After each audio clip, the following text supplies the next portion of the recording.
Well, thank you very much all for being here. I'm really delighted to be able to talk to you today. I know ophthalmology is um,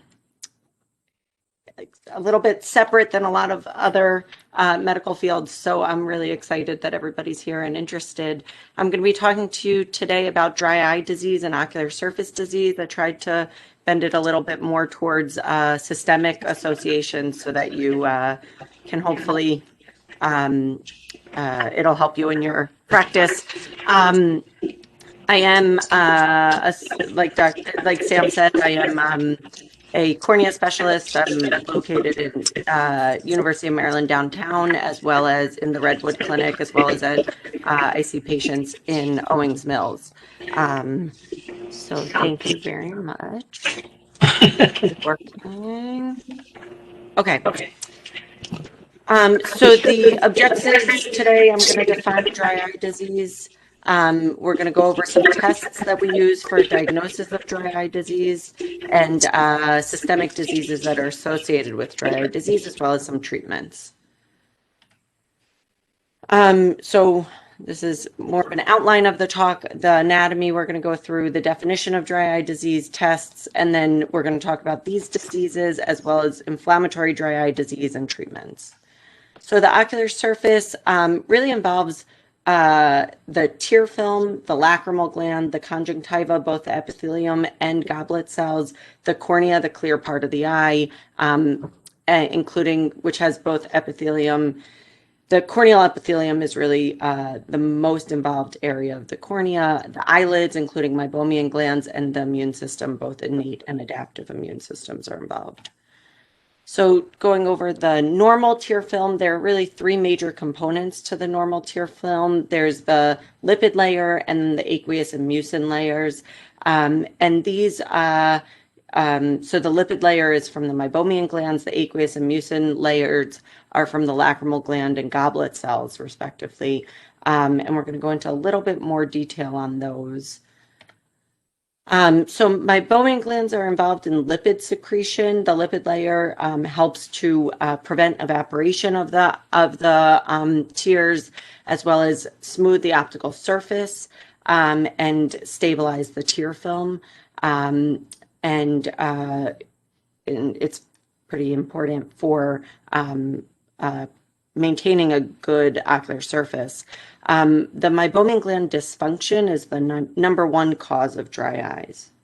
So, as far as aqueous secretion, that's from the lacrimal glands. They secrete most of the proteins found in the tear film. The basal tear secretion is from the glands of Krauss and Wolfram, which you can see here, and that are accessory glands, and reflex tearing is from the main lacrimal gland. And finally, the mucin layer, mucin 5AC is from the goblet cells, and they're also membrane-bound mucin, and it prevents bacterial adhesion and also helps with lubrication. So in order to study any disease, it's really important to have a definition that everybody can agree on. So the TFOS, DUS, the two came up with a clear definition of dry eye disease. And what's interesting here that we're going to highlight and come back to a few times during this talk is that dry eye is a multifactorial disease of the ocular surface characterized by a loss of homeostasis of the tear film, accompanied by ocular symptoms and tear film instability and hyperosmolarity. Ocular surface inflammation and damage and neurosensory abnormalities play etiologic roles. And what's really important with this is that there are a number of different components to this definition that really will help determine both what tests we run as well as how to define dry eye disease clinically. So the etiology of dry eye disease can be broken down into a number of different ways. I'm going to go through a few here. But as far as dry eye, you can have both aqueous deficient as well as evaporative dry eye. And the reality is that this is more of a spectrum as opposed to total separation of these patients, but it's helpful to think about it in this way. So if you go down towards aqueous tear production deficiency, you have Sjogren's and non-Sjogren's. So Sjogren's, we have primary and secondary, which we'll go into in a little bit more detail in a moment. But non-Sjogren's can be aqueous tear deficiency, can be due to lacrimal gland dysfunction, lacrimal obstruction, cicatricial changes to the eyelids, and neurotrophic components. And then if you go towards evaporative loss, that's due to the meibomian gland dysfunction, exposure, or can be caused by contact lenses or a problem with blinking or environmental factors. Oh, the slide got a little bit funny. But so another way to think about dry eye disease is based on the cause. So if you think about it about immune mediated versus inflammatory versus neurosensory and anatomical changes. So immune mediated cause can affect the lacrimal gland, causing aqueous tear deficiency or problems with the mucin layer, causing lipid layer abnormalities. Inflammatory changes can lead to decreased lacrimal gland secretion and hyperosmolarity, and evaporative dry eye and meibomian gland dysfunction can also fit into inflammatory causes. Neurotrophic keratitis is important for neurosensory changes, and anatomically you can have post-surgical sensory denervation and abnormal blink. So this is my personal favorite way of thinking about it. It sort of combines both. So if a patient comes into your clinic with dry eye disease, you can be asymptomatic or symptomatic. So the classic patient is a symptomatic patient who comes in with symptoms of tearing and discomfort and a dry, gritty feeling or decreased vision. And on exam, you see clinical signs of ocular surface disease or dry eye disease. And I'll go into a bit more details of that in a moment. And then you treat it with, again, we're going to talk about in more detail. But what's interesting here is to think about those patients that come in that are asymptomatic, and then on exam, you see changes that are consistent with dry eye disease. And that can either be due to just early changes that the patient's not symptomatic from yet, and you can think about doing a preventative therapy or treatment for those patients, or the patients can have a neurotrophic component and have poor corneal sensation. And those patients are really ones that you want to focus on treating and want to treat pretty aggressively because they run the risk of perforation. As far as symptomatic patients, you can have no signs, and those are patients that we would call sign-symptom disconnect. And it's a little bit of a discussion whether or not you treat it or just observe it, because it's a little bit harder to treat because you don't really have an end point exactly for those patients. And then there's this other component that involves neuropathic pain, and those you treat like any other neuropathic pain in the body, and you can either refer for pain management or try gabapentin or an SSRI. So the pathophysiological mechanism of dry eye is pretty well studied, but it's also really complicated. And we're not going to go into these details today, but to break it down a bit for you here, the mechanism of dry eye is this cyclical problem where one issue can lead to the other, and you have to kind of break the cycle. So if you have a patient with environmental factors or medications or contact lens issues, which causes irritation, and then they develop inflammation due to the irritation, which then causes deficiency of the tears, and then you get more irritation, and it continues in this path. And it doesn't really matter where you come into it, you end up with all the problems, which goes back to my point originally about that this is really a spectrum, even though we think about it a little bit separately.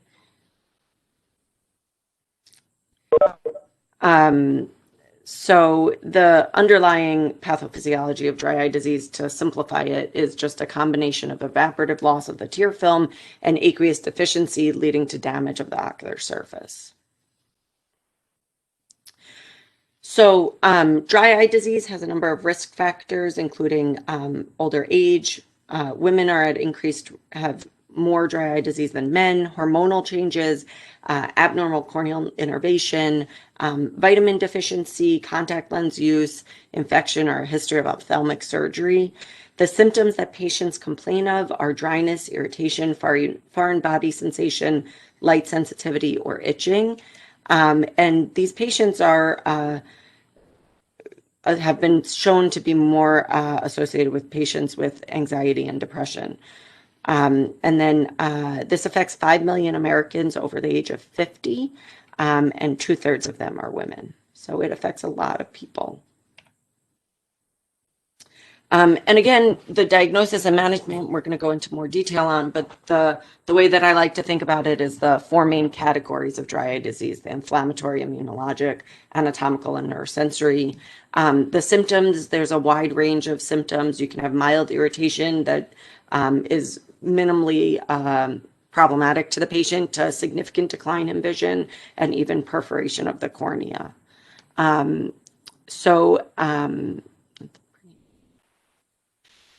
to go into the clinical exam, the history and symptoms are probably are very crucial to deciding having a better idea of what's going on and what's really bothering the patient.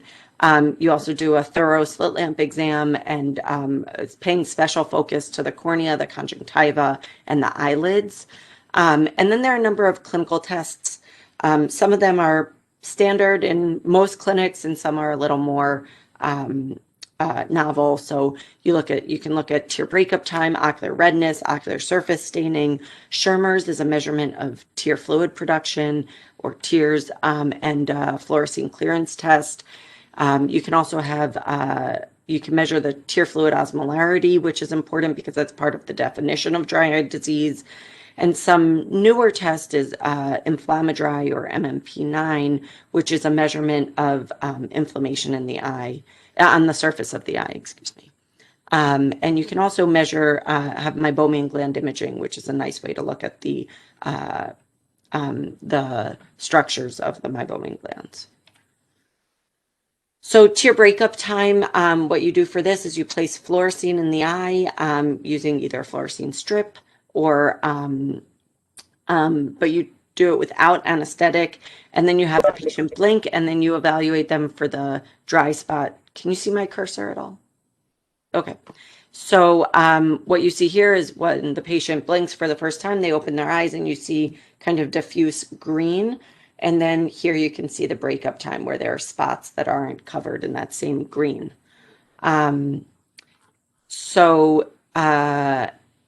The normal tear breakup time is anything greater than 10 seconds. If it's less, then you would want to think about dry eye disease.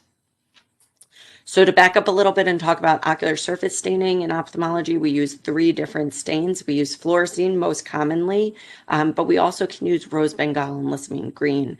So fluorescein stains areas of missing epithelium. The epithelium is the surface of the cornea. It shows epithelial defects or erosions, and it has the ability to permeate inside the cell as well. It's used to evaluate the corneal epithelium, as well as to look for tear breakup time. That's the stain that we use. You also have rose bengal and lissamine green, and they basically do the same thing. They both stain live epithelial cells that have lost their mucin, but rose bengal is a little bit more painful and a little bit more irritating to the patient. So I tend to stick to lissamine green, but they're both available. Both rose bengal and lissamine green are much better at staining the conjunctiva, or the white part of the eye. So that's definitely an important part to note. Fluorescein really doesn't stain the conjunctiva as well. So briefly to go into how we use these staining. So if you see superior staining, so what you see here is that the hazy part is where there would be staining. So often there's actual epithelial defects or changes that are not diffuse, although you can get diffuse changes, which is associated with viral conjunctivitis and toxicity or very severe dry eye. But often where the staining is most prominent can really help you think about the differential diagnosis on these patients. So superior staining, you want to think about superior limbic keratitis or vernal conjunctivitis or floppy eyelids, or contact lens-induced limbal stem cell deficiency. You can see it with that, as well as foreign body under the upper eyelid. If you see interpalpebral or between the eyelids, which you can see here, that's more consistent with dry eye, exposure and neurotrophic changes. Inferior staining is more consistent with blepharitis or other forms of dry eye disease.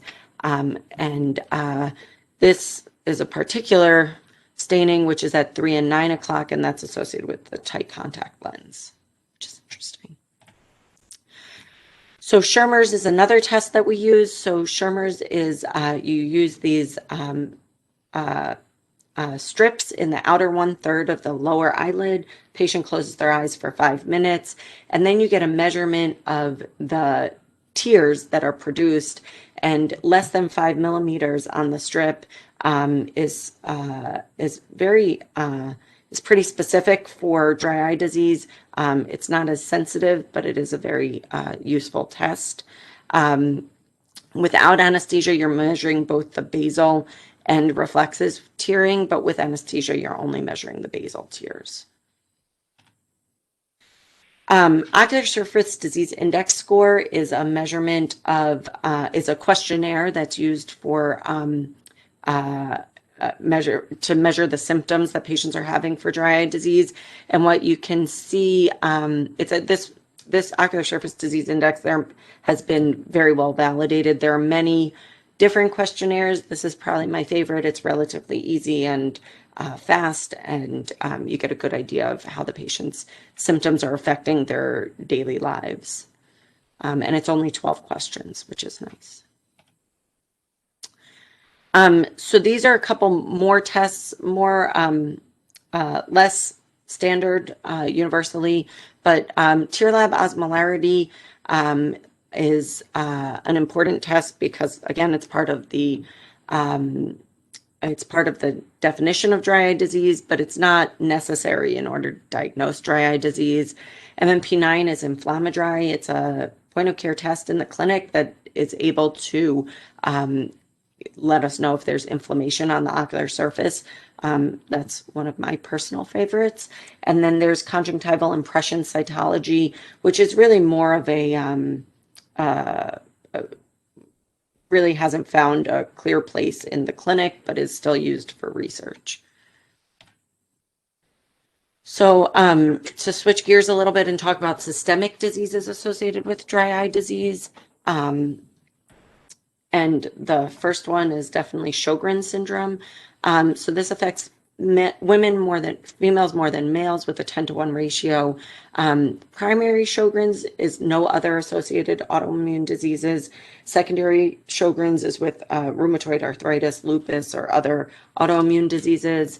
In order to diagnose it, you do a thorough history, including symptoms of dryness elsewhere, including in the mouth, and then ocular signs. You do Schirmer's is very helpful, and there's usually a lot of staining on these patients.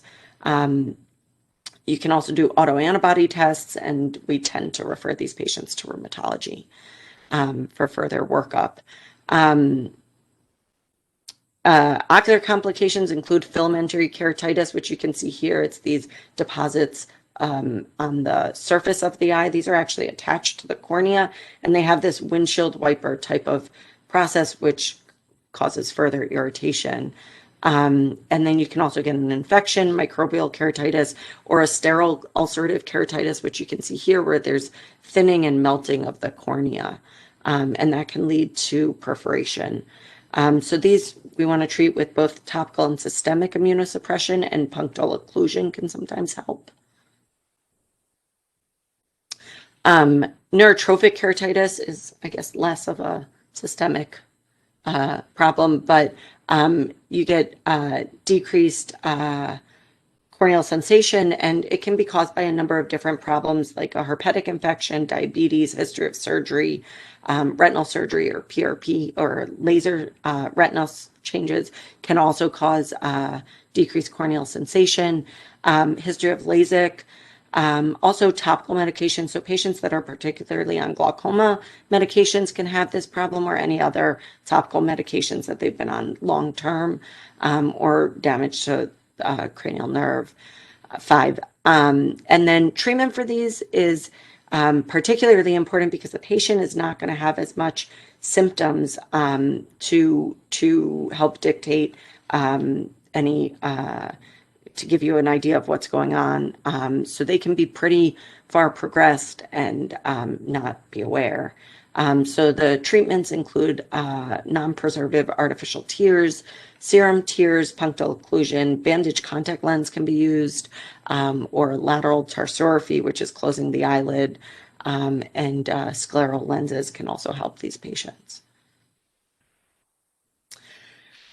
Blepharitis is an important other cause of dry eye disease. So it's chronic inflammation of the eyelid margin. There's anterior and posterior types of blepharitis. Anterior is associated with staphylococcal inflammation, as well as posterior blepharitis is more focused on the meibomian gland dysfunction.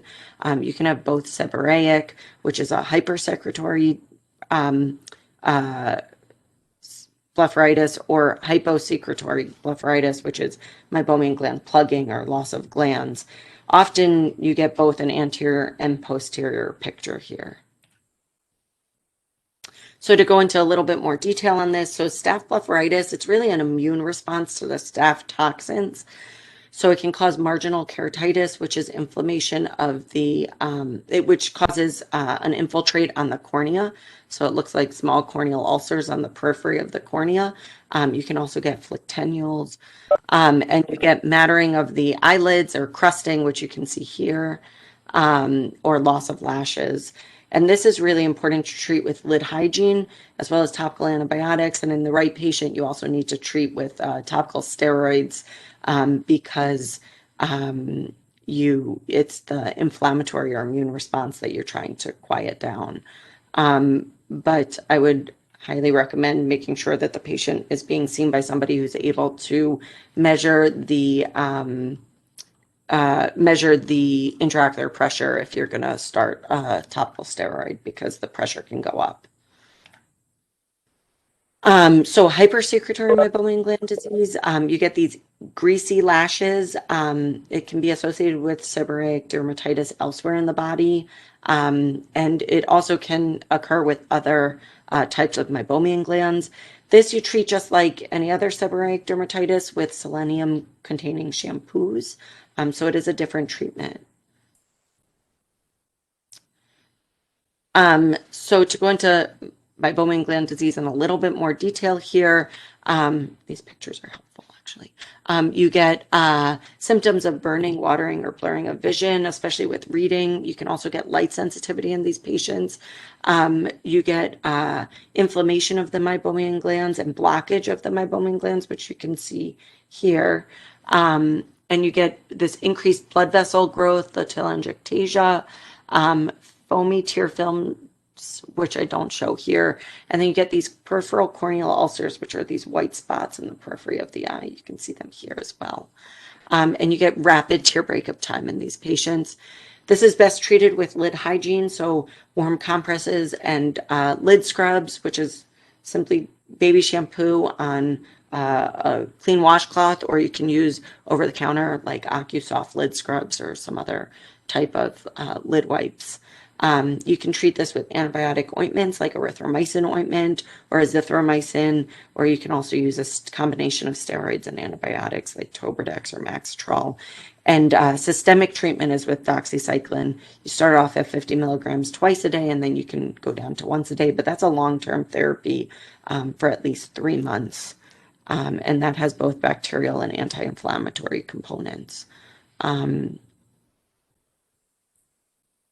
So rosacea keratitis is associated with meibomian gland disease and blepharitis, but what this is was a patient that I saw with among the most severe rosacea blepharitis that I'd encountered. He actually had multiple perforations, um, but he was obviously treated systemically. But you get progressive corneal thinning and risk of infection.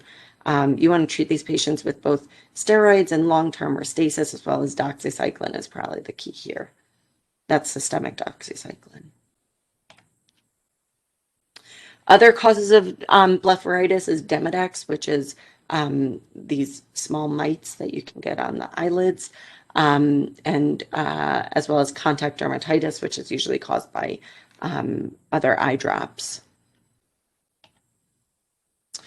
So my personal favorite of these diseases is ocular graft versus host disease. So I have a number of ocular GVHD patients. So this affects 40 to 60% of all patients who undergo allo transplants are develop GVHD. Of those, 60 to 90% will develop ocular changes. The ocular GVHD is usually during the chronic phase from 6 to 18 months after a transplant. And they get pan-ocular surface disease, and all of the ocular surface structures that we've discussed are involved. And it's a robust inflammatory cause. And this can cause corneal blindness and a significant decline in their quality of life. And again, this affects all components of the ocular surface, from the lids to the lacrimal glands to the conjunctiva and the cornea and the lens.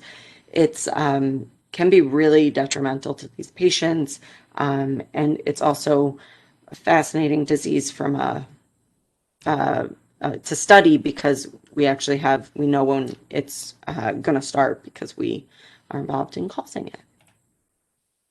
So there's a special diagnostic criteria for these patients, including corneal staining, conjunctival injection, a Schirmer's test, and ocular surface disease index. And we've gone through all of these tests previously.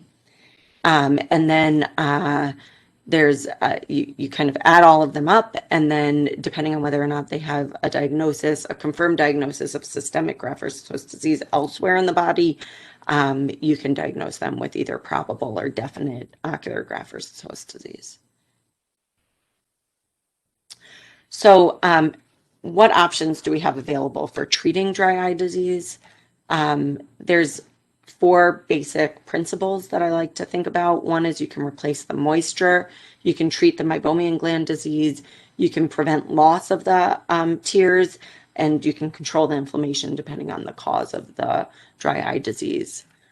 So to replace the moisture, you want to think about preservative-free artificial tears or regular artificial tears, tear gels, ointment, or serum tears.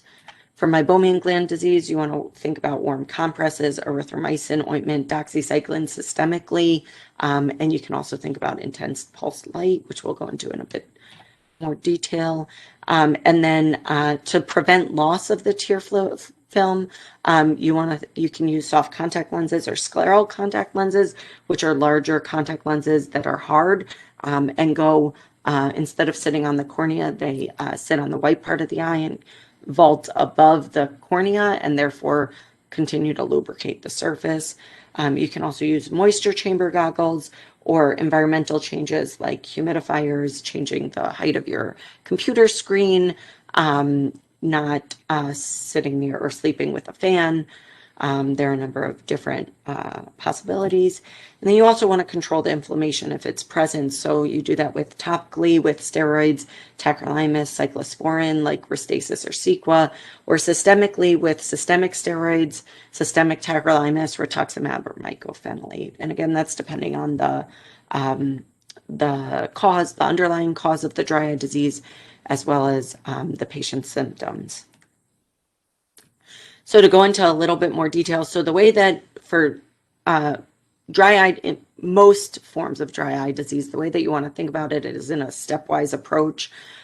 So one important thing is to educate the patient and explain to them why they're having their symptoms, or how dry eye disease occurs.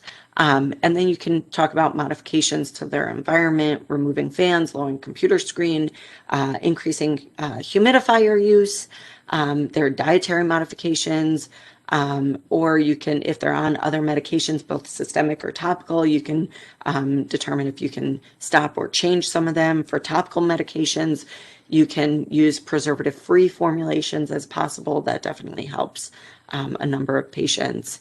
And then lubrication with artificial tears, and then lid hygiene and warm compresses are sort of the baseline where we start.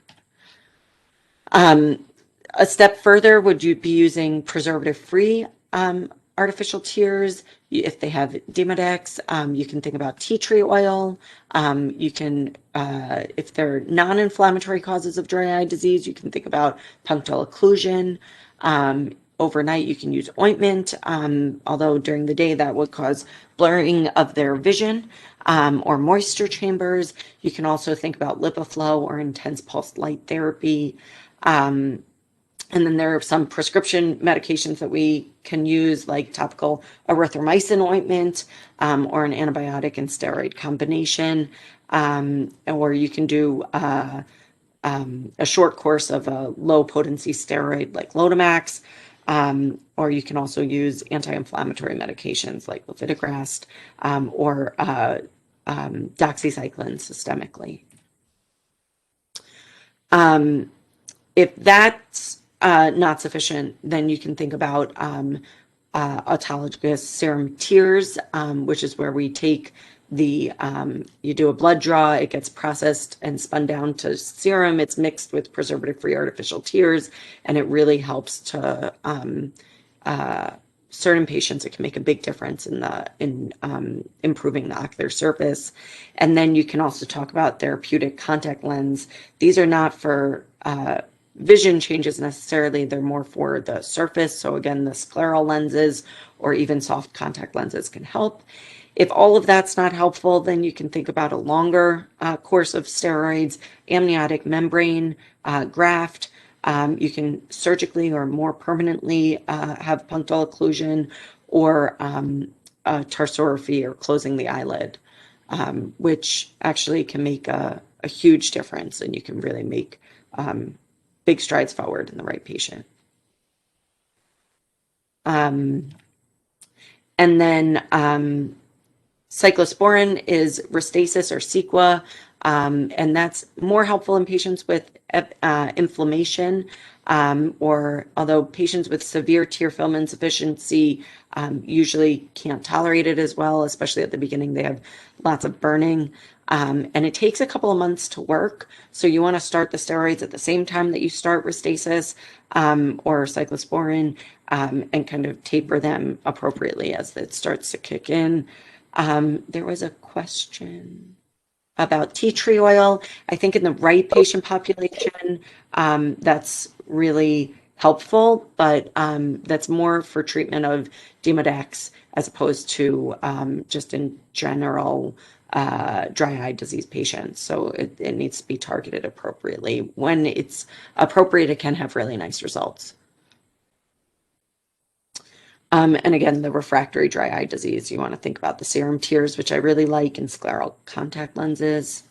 So scleral contact lenses, they sit, so this is a patient wearing a scleral contact lens, and what you can see is the edge of the hard lens, and you can tell from the light beam, slit beam, that you can that it's kind of vaulted over the cornea, and it causes pretty marked improvement in corneal staining in the ocular surface. So you can see here is outside the space that the contact lens sits, and you can almost see where the contact lens is sitting and how much of an improvement they have. Prior to starting scleral contact lenses, the patient had diffuse staining. Even though you can see pretty remarkable results with scleral lenses, they're definitely not without their drawbacks. They're harder to use. Patients need to be trained how to use them. Access to scleral lenses is a little bit challenging, and some patients still don't necessarily just can't tolerate them. But when you really have no other options, they're great, especially in really severe dry eye cases. Graft versus host disease patients do remarkably well with these, as well as Sjogren, SJS patients. So LipiFlow and intense pulse light, it's basically just warms the meibomian glands and then massages them and then helps to excrete the sebum. But patients can really show some nice results from them. The neuropathic component to dry eye disease is actually very interesting. It's more challenging to treat because you don't necessarily see it as much on exam, but things that we can use to treat it is autologous serum tears, contact lenses, like I talked about. You can use systemic therapy with tricyclics, calcium channel blockers, and gabapentin. Also, lifestyle changes can have a big effect on these patients. Improving sleep, exercise, hydration can really make a difference. So just to review the 4 principles of management, and really in most patients, we do a combination of all of these and want to address the various components. You want to replace the moisture, treat the meibomian gland disease, prevent loss of the tear film with lenses or moisture chambers, and control the inflammation. So in conclusion, dry eye disease is a complex disease. The patient's history is really important for identifying the underlying etiology, which allows you to treat it more appropriately and to target the treatment for the underlying cause. And not all dry eye disease is the same or should be treated the same depending on the severity or the cause. Or in some cases, if there's more of a cause due to inflammation, you obviously don't want to wait until you've gone down your list to get to anti-inflammatory medications. You want to start that sooner. So this slide basically puts together all of this. So you want to ask the question. If you think it's dry eye disease, you look at risk factors, diagnostic testing that we went through, classify them, and then it's a spectrum. So you want to treat it depending on all the different components.